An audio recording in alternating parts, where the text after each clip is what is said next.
Using a finger mouse in QCT5 and pattern eClipse will blow your mind. Hey everybody, have you ever tried to use pattern eClipse to outline an embroidery shape so your quilting pattern will stitch around it, but you keep losing your place or getting dizzy looking back and forth from the tablet screen to your quilt?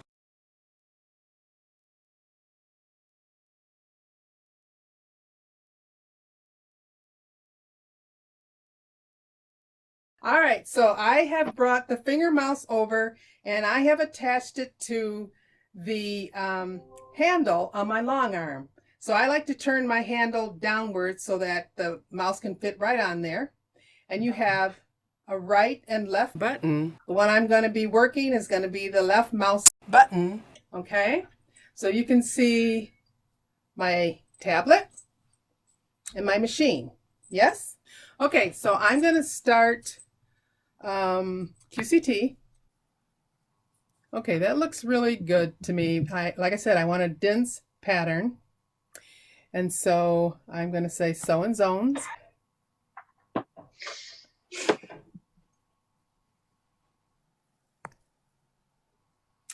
Okay, and I'm going to use, first thing I'm going to set my pattern, place my pattern, I'm sorry.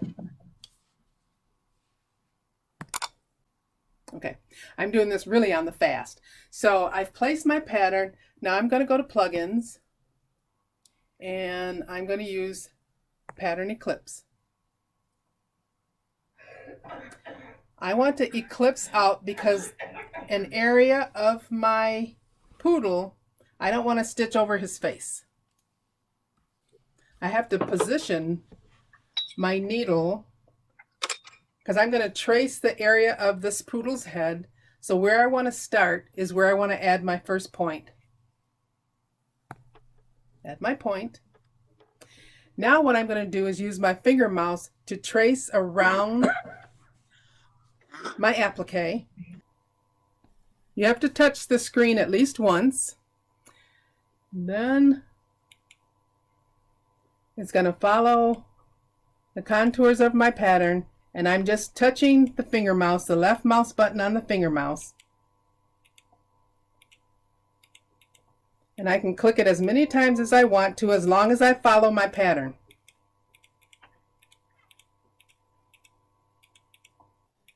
So it very quickly helps you design your pattern without having to touch your tablet screen.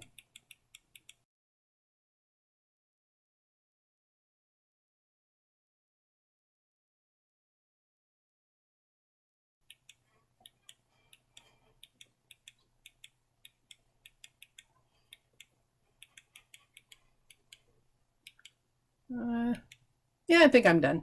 Okay, so I can do a preview. That looks pretty good.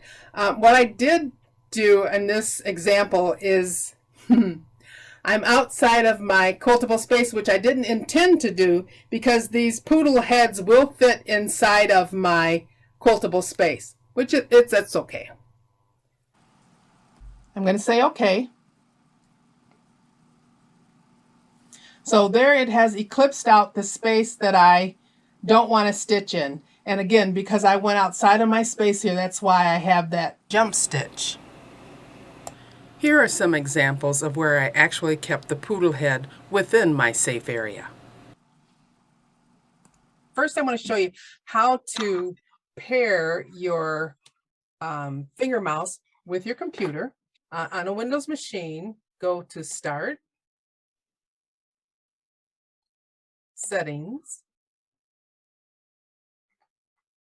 Devices, Bluetooth, Printers, and Mouse.